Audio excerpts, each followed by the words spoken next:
Sì, mi piacerebbe che fosse anche più partecipata, sinceramente. Era la volontà anche di Giancarlo, ma lavoreremo da questo punto di vista. Intanto ringrazio Giorgia per essere stata qui al fianco mio a rappresentare anche Giancarlo Gentilini, quindi un passaggio di testimone intergenerazionale proprio per non dimenticare quanto è successo quel 7 aprile del 1944. Lo facciamo oggi in un periodo caratterizzato ancora da conflitti, da bombardamenti, da morti civili di guerra, e quindi è evidente che noi dobbiamo affidarci a loro.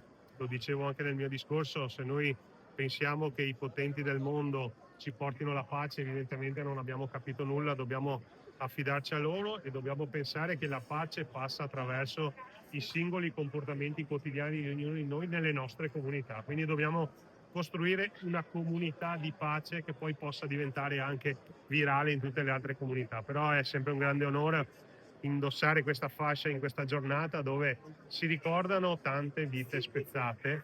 Molti di loro avevano questa età, lo ricorderemo oggi a Santa Maria del Rovere, però è anche giusto ricordare che Treviso ha avuto il coraggio di rialzarsi, e quindi non è stato solo dolore, ma è stato anche coraggio e ricostruzione. Da lì dobbiamo ripartire.